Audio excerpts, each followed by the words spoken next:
robots are renowned already in many industries, and we talk about Industry 4.0, which is the replacement of the traditional factory with more machine run, smaller units, all connected via the internet. And in many Industry 4 setups now, you have machines essentially running a factory on their own without any human interaction, or the small factories, as I say, connected up. And one of the great things about this is, of course, that human beings are freed up from mundane tasks. Our ideas are realized more quickly because the machine can do things quicker than we can. So we may be, in theory at least, free to have more ideas, to do a little more reflecting than we were able to do before. There are plenty of challenges with it on the flip side, like underemployment, which we might talk about in a moment. But some of the positives are just the release from mundanity, from the banal things that we don't really want to be doing.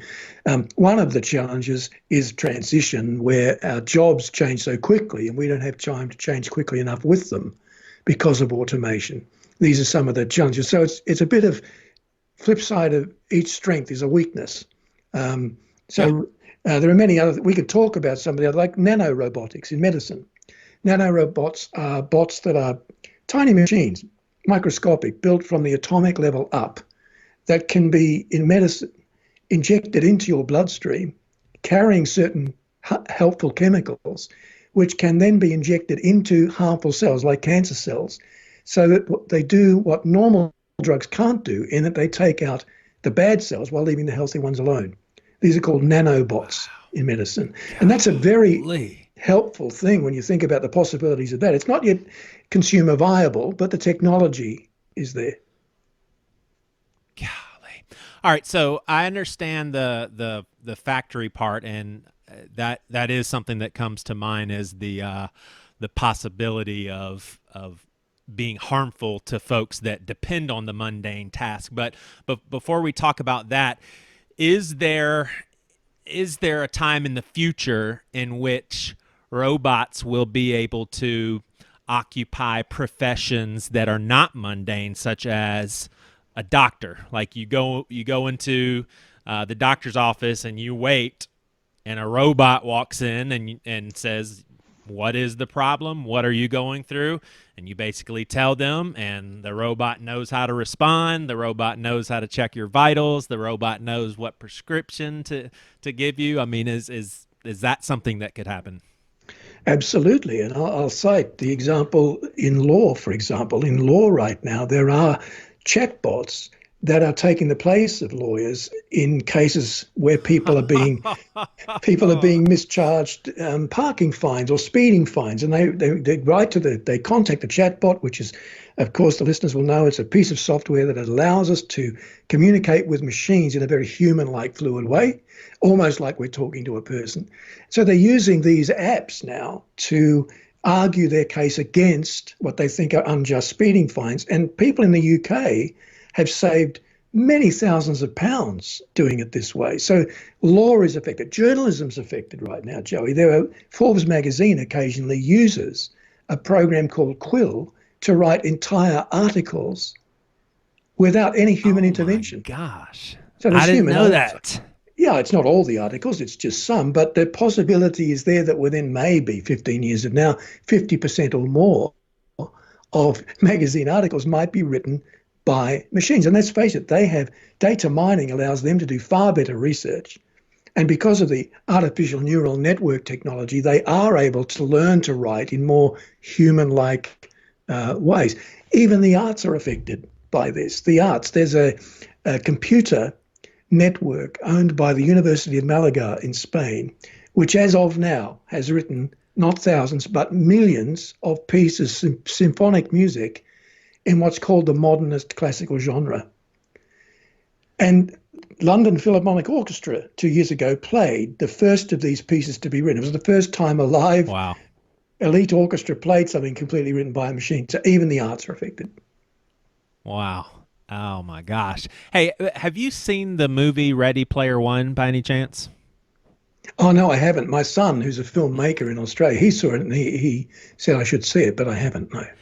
Yeah, so I mean, I'll tell you one thing about it is there, basically how it portrays humanity is there's, people live in almost like condominiums that are skyscrapers just to conserve space because there's so many people, but almost all the people spend all of their time in virtual worlds. So, you basically are peering through the windows of different people, and they've got these goggles on and they're just doing crazy stuff, being entertained all day long like that, because everything else is being taken care of. I mean, am I missing something though? That I mean, what about money to buy food? Who's paying the electric bill and stuff? I mean, I know it's a movie, but is there something that I'm missing, or could our society turn into just this super lazy? Well, I mean, maybe not even lazy. Like maybe you are virtually in a world where you're exploring and running through the woods and finding stuff, and but can we get to a place where everyone is just basically able to live for virtual entertainment? Yeah, I mean, any of those dystopian movies are based on that sort of premise that we could really screw up big time, Yeah. or head in a direction and then maybe regret it later. And I think I like to say this: the technology is not destiny. Our future is not a product of the technologies we develop, but of how we choose to use those technologies. So it's human. There's no inevitability about this. It's human choice that makes the difference between a livable, even prosperous future and one that's probably less desirable. It comes down at the end of the day to the choices we make about technology, and the Yeah. future is the product of human choices made today. That's why we have to stay on top, for example, of the ethics of things like sex bots, because the Yeah. decisions we make on that have ripple effects in other areas as we move forward and tech gets even more sophisticated. I mean, just between you and me right now, do do you think that I mean, just what we know about humanity, we're not going to make wise choices throughout this process? I mean, do you see any way that humanity as a whole will steward this technology well? I think humanity Do you have can. any optimism? I do. I think I'm not a pure. Let me just explain the word optimism first, because we always think it means, in popular parlance, it's glass half full. But when the word first came to the English language from the French a couple of centuries ago, and when it emerged first in the English language, what it meant was not glass half full, but essentially glass half empty, but could be full. And Yeah. that's very different. It's a sort of a realism with a dash of hope. That's what optimism originally meant. And I'm in that sense an optimist. I'm a realist, but I have a dash of hope. I think that human beings have it within themselves to make good choices. If we want to use theological terminology, which we're not normally doing in this interview, and I wouldn't normally, but it seems appropriate, there is an echo still of the image of the creator in all of us. And Yeah. I do think sometimes the dystopian movies play up the other side to tell a story, but they leave off the fact that we still make good choices a lot of the time, even with sophisticated technologies. Yeah. Yeah. Yeah, because I mean, let's celebrate a little bit like what humans are accomplishing here, and I mean, it's kind of beautiful when you think of the progress and the things that they're discovering, and hopefully a cure for cancer is around the corner. Is that something that robots could eventually get to a place where they can research better than humans and have maybe a quicker timeline in discovering cures for stuff like cancer?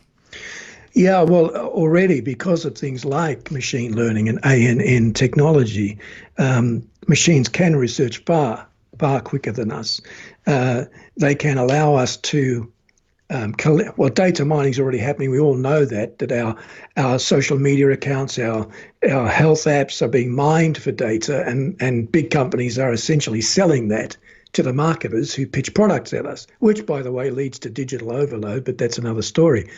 All of that already is happening. Data mining is already going on, but you add to that this capacity of machines now to think in more human-like ways. And it means they can not only research, they can analyze the research better than we can. So they can feed us the information we need so that if we choose to, we can make a good choice with it. That's true in medicine. It's true in architecture right now. It's true certainly in robotics right now.